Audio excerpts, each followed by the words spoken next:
Bruce DuMont back for hour number 2 of Beyond the Beltway. Thank you very much for joining us. Let me introduce our guests for this hour. They are Bruno Barron. He is a libertarian. He believes in school choice. And also we have LaShawn Ford. He is an Illinois state representative. And we also have Josh Cantro, who's an attorney and a Republican. I'm looking at the screen right now, and they all look like they're all jumbled up. So there they are. They popped up, and they all look just like they're supposed to. Let me begin with you, LaShawn Ford, because in addition to being a state representative in Illinois, I do want to ask a quick question, because you made news in Illinois this past week, or in Chicago, where you represent the west side of the city and part of suburbia. You said that you think the teaching of American history should be taken out of the Illinois school system. Why? Well, thank you for having me on the show. I appreciate the effort that you put forth to make this happen, and it's always good. I said that we wanted to make sure that we suspend the current teachings that we have in the schools right now. Not in history teaching forever, not erase the history, but get the history right. And that's all I said, and that's what we plan to do in Illinois. Mm-hmm.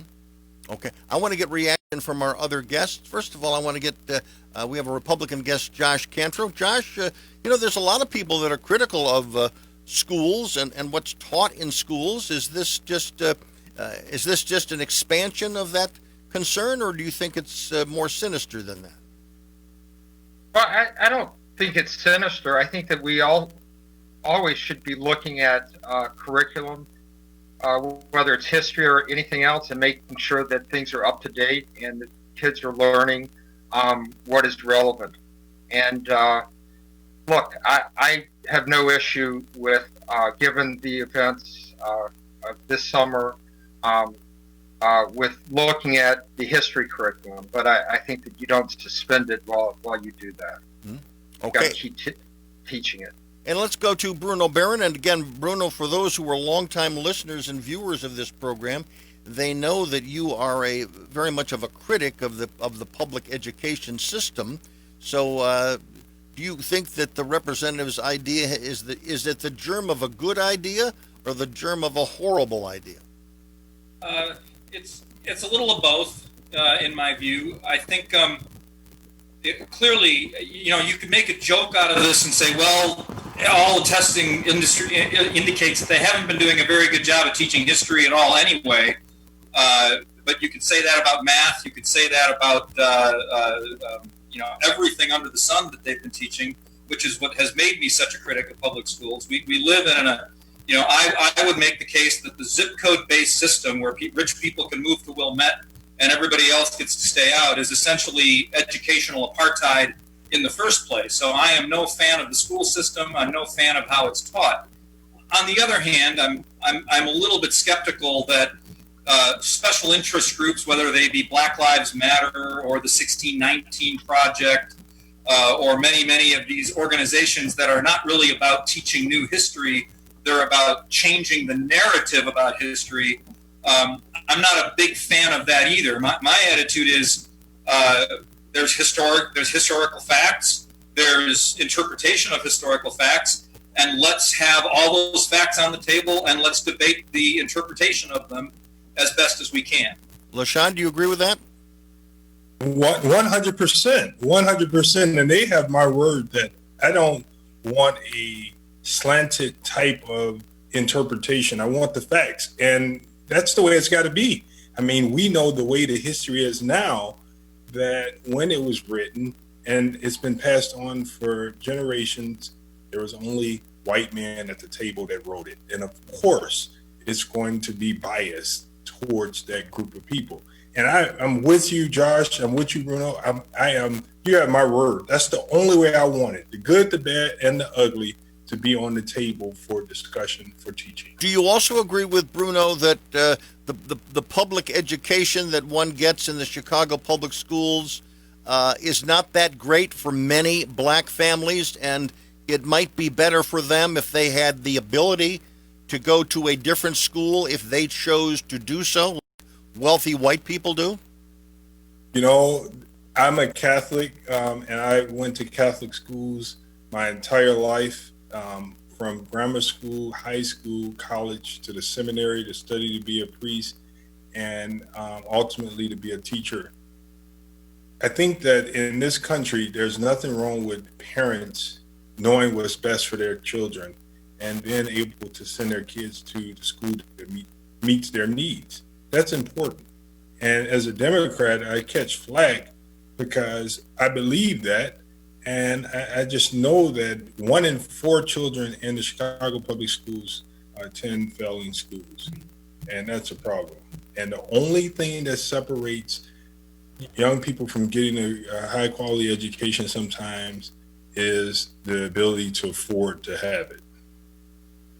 Do you believe that you get the flack from your Democratic friends and many of your Democratic voters as well because they are more concerned about preserving teachers' jobs than educating the public?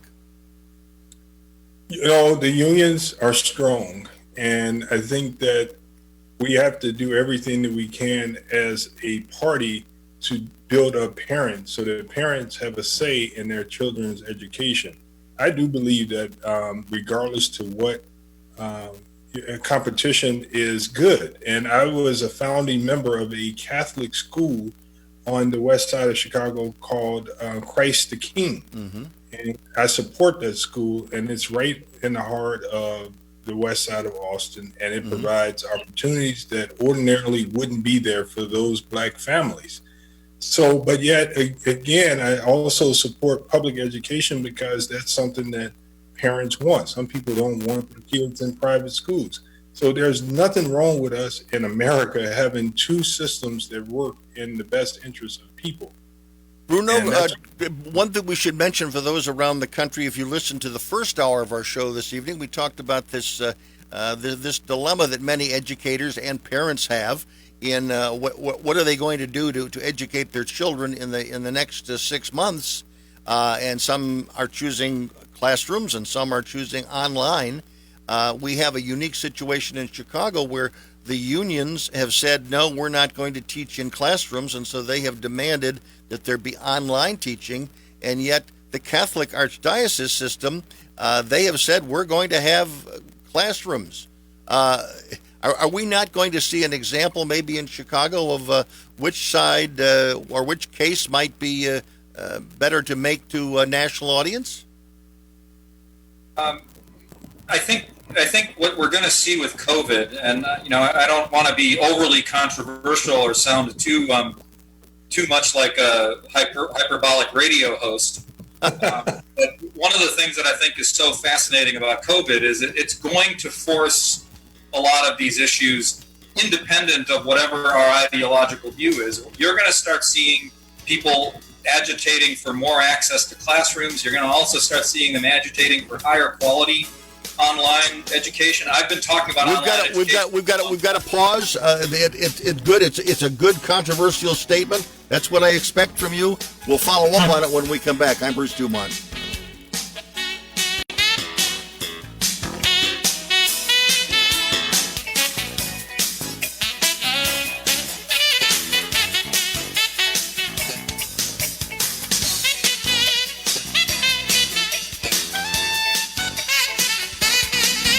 Bruce DuMont back, and let's go back to Bruno. Bruno, you were about to make a point before the commercial break, so set it up again. Well, basically, I was just saying that because of what's going on with parents right now, and they don't know whether they're going to get their kid in a classroom or they want to open up a small micro school or whether they have to do something different. I think what you're going to see in the next year maybe is a lot of people trying a lot of different things, and I think it's not going to be people and parents so much as it's going to be COVID that's going to force people to start re-examining how we do schooling.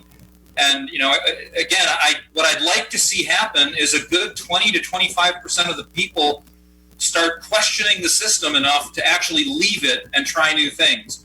And I think that'll be mostly a good thing. Bruce, if I could just add, go ahead. I think that Bruno is right on point with that. I think that COVID is forcing innovation across numerous industries, and we're going to see it with school as well. And I sure hope we do, because look, I have 3 kids who went through the Chicago public school system, 2 high schoolers still there, and it needs some innovation. Do you agree with that, LaShawn?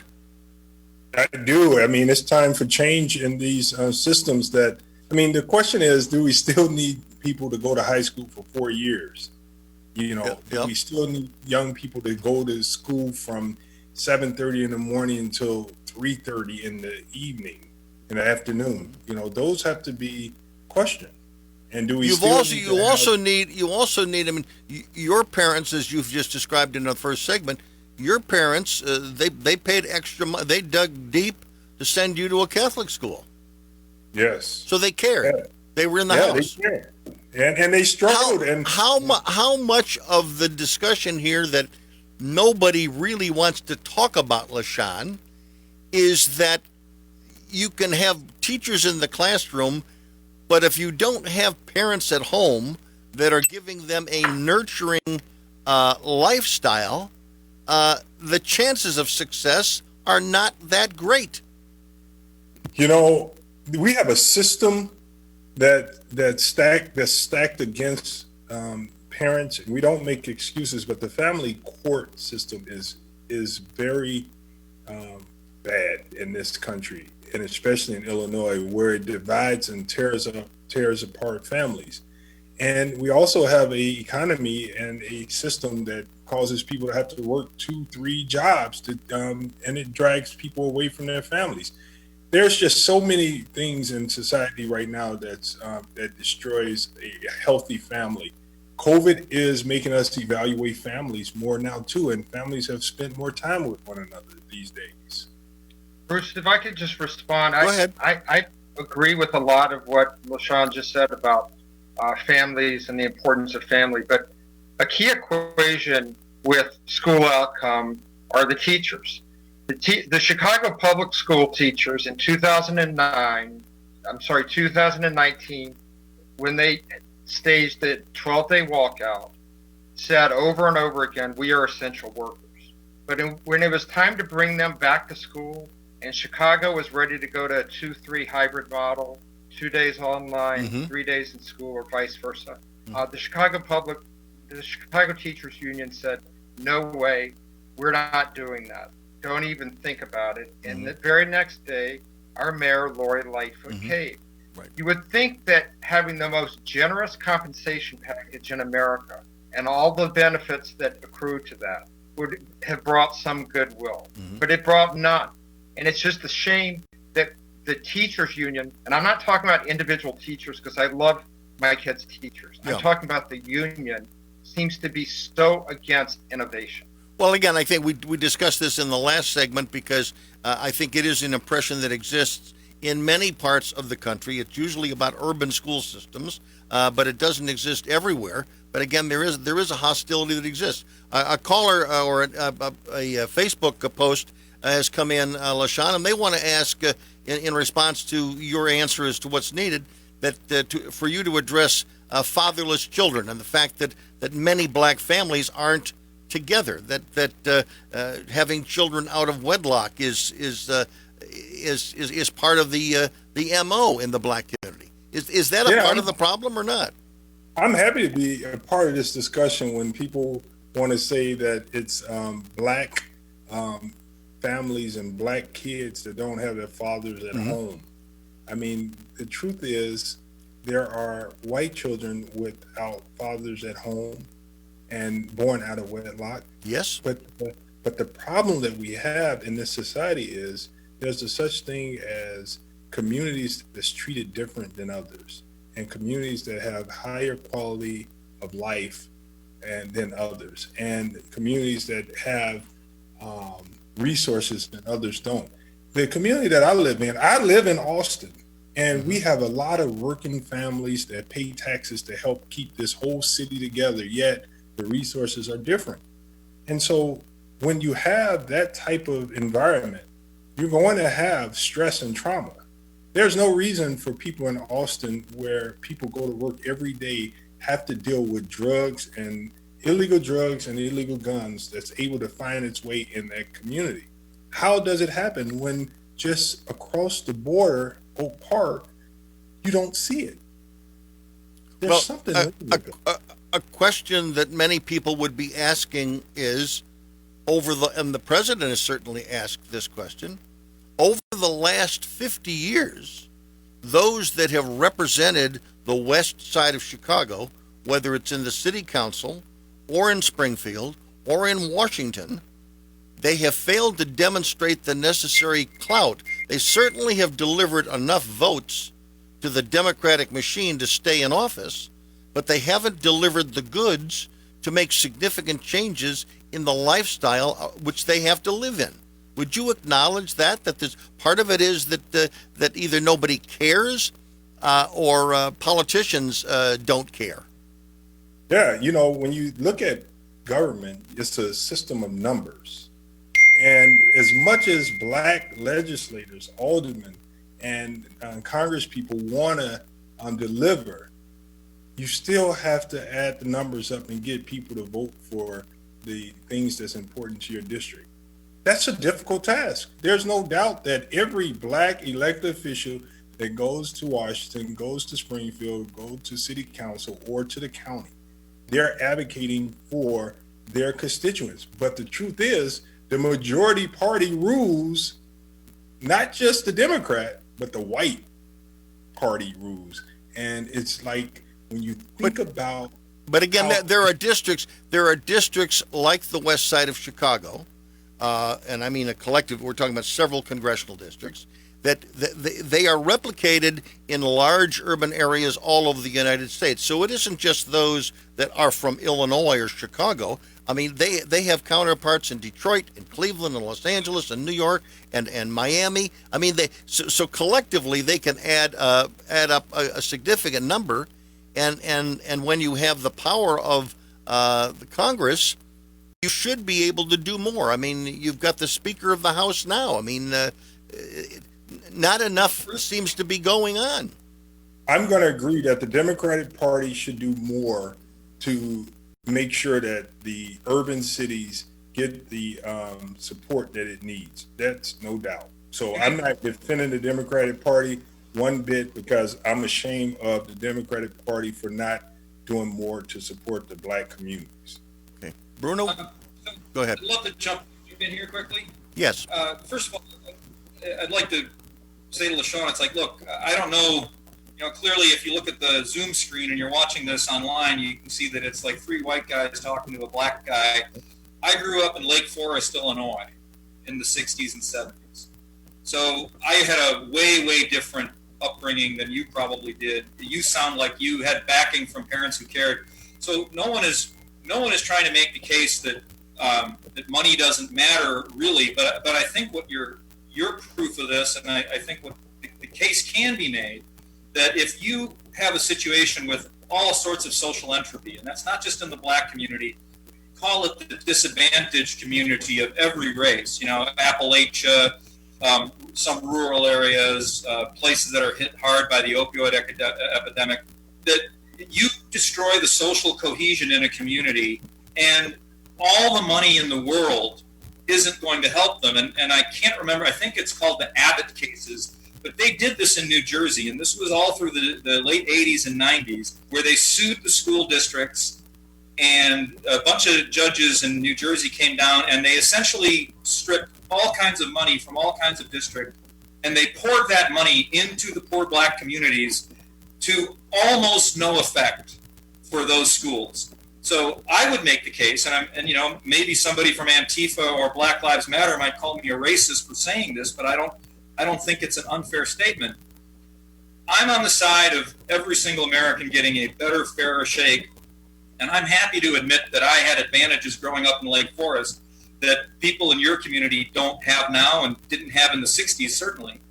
But the case we want to make is that it's not just about money, that people have to come in and say, we need to rebuild the social fabric of these communities so that there's something there for people to build off of when the good teachers come in, when the school choice happens and they can go to different schools and better school options. And I think everybody in this country needs to get behind rebuilding that social fabric, because that's more important than all the money in the world.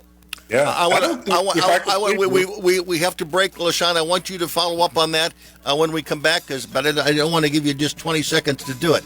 1-800-723-8029 is the phone number. We may try one more call to see if the quality of the line is sufficient enough for this broadcast, and we'll do that when we come back. I'm Bruce DuMont. Thank you very much for joining us tonight, and hopefully every Sunday night, whether it's live on the radio, whether it's live on Sirius XM satellite radio, whether it's on beyondthebeltway.com, wherever it is, good to have you with us.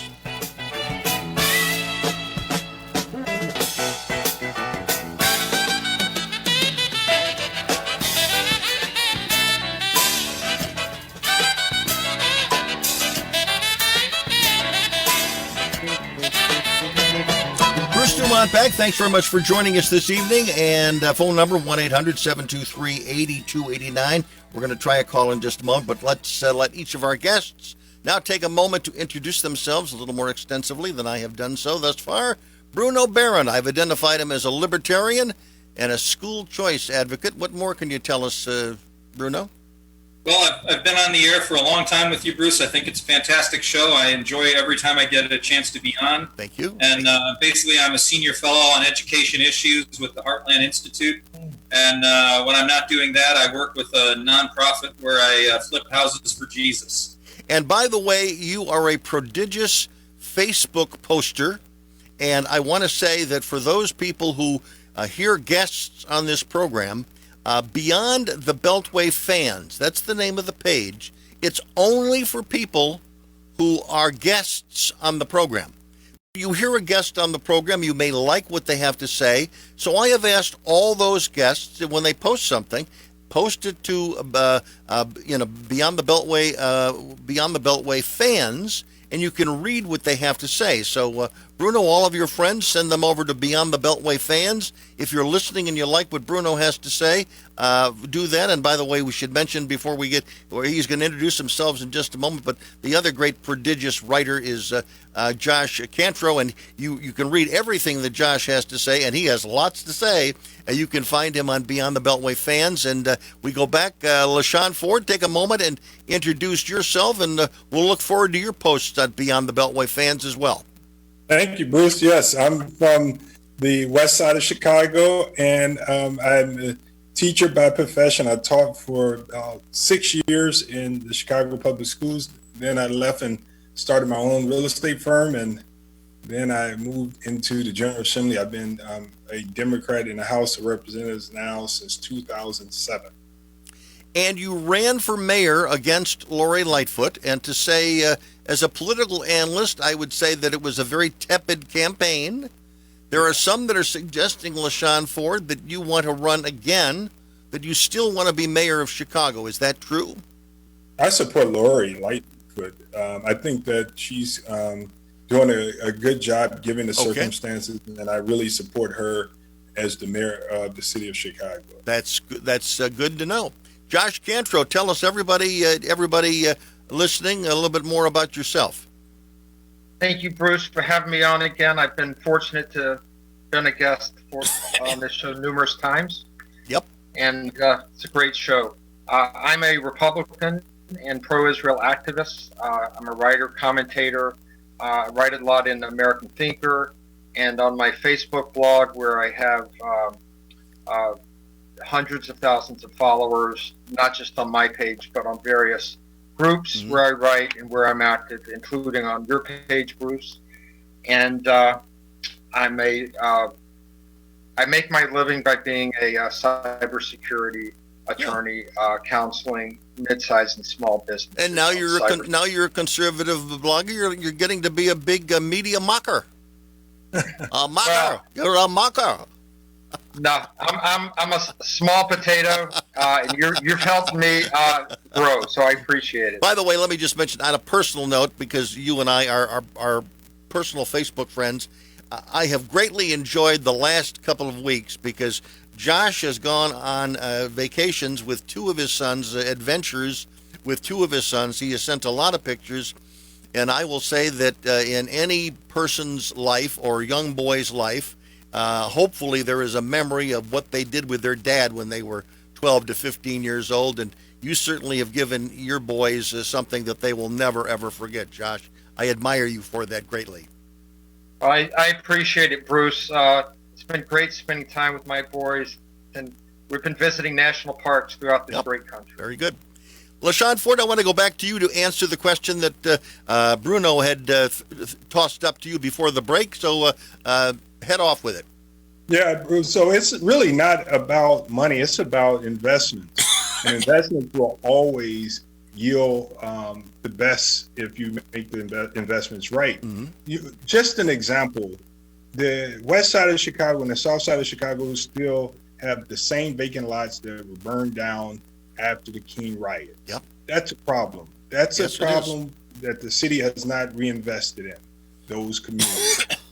And most recently, the city of Chicago voted to give $7 billion to a single community to start a whole new neighborhood while leaving the Austin, Inglewood, Roseland community with vacant lots. That's a problem. So I don't think the families in these communities want a handout or anything. All they want to do is make sure that the government does its part with the tax dollars so that they could build stronger communities. But back to a question that I asked before. That area that you referred to, and by the way, I know it well because I was in the Illinois National Guard.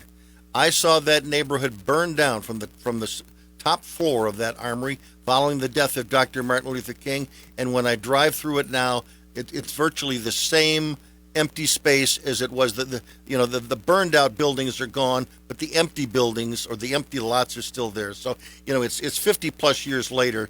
And I come back to the question is, there have been Democratic elected members of Congress. There have been Democratic presidencies. They all have ignored what's happening or what happened on the west side. How do you, if you are from a neighborhood that votes 99% for the Democratic Party and you have elected Democratic presidents for 50 years, I mean, there have been some Republicans as well, how do you look around your neighborhood and see empty lots? I don't know how that still exists. It's painful, but we also know on the other side of the spectrum is a party that thinks about stripping the Voters' Rights Act out of the hands of black people and making it harder for blacks to vote. That's a fact. We know that we have to protect our interests. We know that the other side of the spectrum has a law and order type of government and policies, But you don't feel that way when you go to vote on the west side of Chicago. Are there blacks on the west side of Chicago that feel that that the Cook County apparatus has suppressed their vote? Have black votes been suppressed on the black and west side of Chicago and south side of Chicago, where they vote 90% for Democrats? There's there's not voter suppression there. No, I think what you're leading to is, why do blacks and Democrats continue to vote for Democrats? They should switch over and vote for Republicans. Joe Biden said that they vote monolithically. That's in essence when he got in tough hot water last week. Do you agree with that? Absolutely not. I think that we have to do everything that we can, because I do think that there would be blacks voting for Donald Trump this time more than we expect. Why? And if we, I just think that there is some thought of what you're saying, but we have to do our part as Democrats to prove differently and to step up our efforts to lift up the black communities, if we want the votes. One last question to you, then I want to move on to some other subjects. How important you're a Democrat. How important is it to you that Joe Biden pick a black woman running mate, and what difference, if at all, would it make to turnout in your neighborhood? Well, for me, I would just hope that Joe Biden picks the running mate that will win.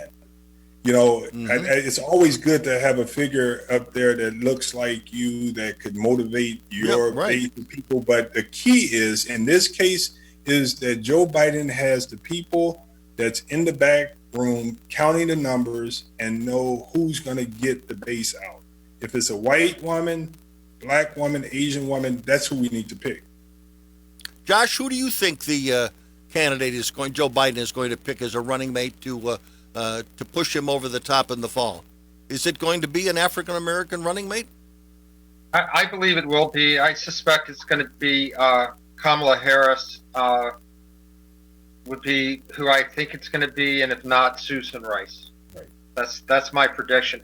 I do want to just jump in and say something in response to what LaShawn said. I mean, when you look at how blacks vote, and I'm Jewish, and so it's a similar situation. I see it among my people as well. They vote overwhelmingly Democratic, except for the Orthodox Jews. I just wonder, like, in Chicago, we've had Democratic mayors since 1932, and a fully Democratic-controlled city council, and a lot of Democratic presidents, and you had Obama with the full Congress for 2 years and a supermajority in the Senate. And so why wasn't progress made then? And as a Republican, I'm very frustrated by the lack of outreach that the Republican Party has made to people of color. I think Trump has actually done, when he was campaigning, a lot of things that other Republicans didn't do. And he did tackle the Clinton-era crime bill to reform that, and he's done some good things for the African-American community. So, but I'd like to see more effort by the Republican Party as a whole to go after the black and brown votes. Bruno, 15 seconds to you. You got a comment on that? I think Josh is 100% right. And I don't understand. I mean, I think LaShawn is making the case that you've got North Carolina and Alabama senators that are Republican that are blocking funding for black communities.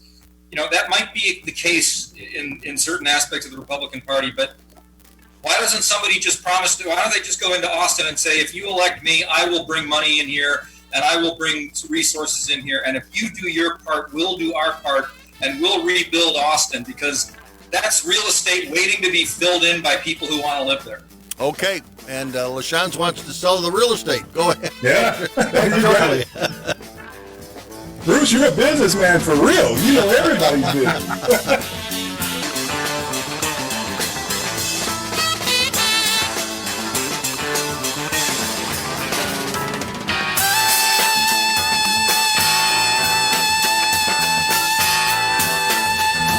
Bruce DuMont back from beautiful Evanston, Illinois, and we've got Dexter Childs Randall's tuned in, Leanne Larson, Kenneth Bates, Tom Hagen, and Paula or Pam Winston, and also Rob Kirkland, a longtime favorite of this program. They are all tuning in tonight to listen to Beyond the Beltway, and the big story of the last 24 hours is that the president decided that he was tired of waiting for Republicans and Democrats to try to get their act together on Congress. So he's came out with an executive order. And again, I want to get reaction from Bruno. You're a libertarian. This has been viewed by some people as a brilliant move by the president because he throws a lot of stuff out there. It sounds real good. It may not pass constitutional muster, but at least for a couple of news cycles, it looks like he's trying to help unemployed people get $400 in their pocket, and as opposed to $600, it's better than nothing. And I want to get your reaction to how he's using his executive powers at the moment. Well, anybody could argue this from any side. I mean, I've, as some of your listeners know, I've never been like a super Trump fan. No, I know. I didn't vote for him in 2016. I don't think I'm going to vote for him in 2020, but he's clearly less of a danger than the alternative that I'm looking at right now in the Democratic Party. So I don't know what to do. Is he a brilliant tactician? I think he's done a lot better than anybody expected. So a lot of people who call him names and talk about how stupid or boorish he is, are kind of missing something. I was surprised on Tuesday night, 2016, when he won. Constitutionally, is this the right amount of money? I think a lot of this is much more having to do with theater than it is to do with the actual policy, being an election year. Mm-hmm. So we'll just have to see how it breaks down. Josh Cantrell, what's your reaction? You're a conservative Republican. That deficit's going way, way up. Are you worried about it? Yeah, I'm worried about it, and I've always been very concerned about the deficit, a fiscal conservative. But as I've said on the show before, Bruce, this is not the time to focus on that as much as getting people through this crisis. So I thought the move the president made was a brilliant political move, and I only see upside from it.